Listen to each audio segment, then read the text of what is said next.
सिद्ध पुरुष थे, सीधे दृष्टि देखते ही वही बोलते थे जो उनसे उनके सामने जाने में डरते थे सब।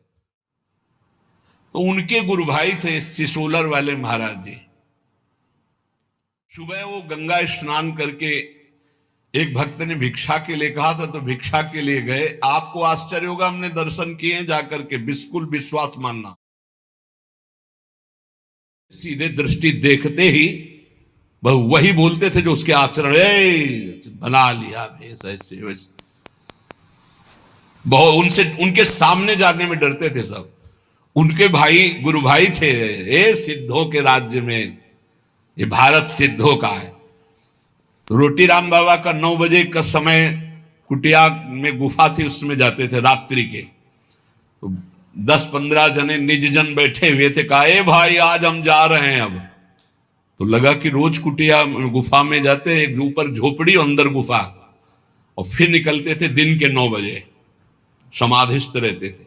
बोले जा रहे हैं भाई, तो सबको लगा कि गुफा में जा रहे हैं।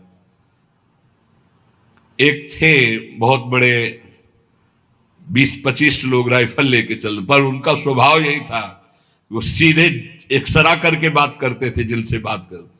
उनकी बेइज्जती हो गई। कहते हैं ऐसा कि उन्होंने ही ऐसा, ये इतनी चिरैया उनकी काट कर ले गए थे।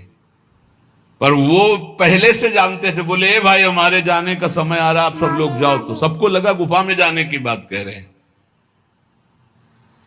सिद्ध पुरुष, बहुत कृपालु, बहुत करुणा में, कोई समझ नहीं पाता। वो कड़वी बात कहते थे जीवन सुधारने के लिए। तू क्या कर रहा है, उठ।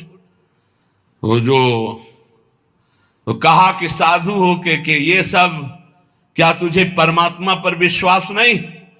क्या तूने परमात्मा तत्व का बोध नहीं प्राप्त किया? क्या तू निर्भय तत्व में स्थित नहीं, जो इन लोहा लंगड़ की तेरे को जरूरत पड़ती है?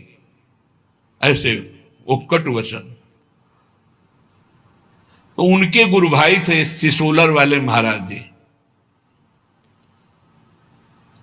सुबह वो गंगा स्नान करके एक भक्त ने भिक्षा के लिए कहा था, तो भिक्षा के लिए गए। आपको आश्चर्य होगा, हमने दर्शन किए जाकर के, बिल्कुल विश्वास मानना। तो उनको सूचना मिली कि आपके गुरु भाई रोटीराम बाबा का परम धाम गमन हो गया, किसी ने उनको ऐसा। तो उनका अच्छा, वहीं लेट गए। 20 वर्ष तक वैसे ही लेटे रहे, करवट नहीं बदला। 20 वर्ष तक। आपको आश्चर्य होगा इसलिए पहले का, और हमें भी आश्चर्य हुआ। तो हम गए थे पैदल, सिसोलर गए थे पैदल, और महाराज के दर्शन के। बिल्कुल जीवन मुक्त महापुरुष। बस 5-5 मिनट में केवल गर्दन एक बीता उठती थी, ऐसे ऐसे एकदम बड़ी जोर की दृष्टि डालते, उस फिर ऐसे हो जाते। रोज सुबह उनकी पादुका गंगा जल से भींजी हुई, और गंगा जी की बालू, और हर समय 200-400 आदमी बने रहते थे। 200-400 कि भाई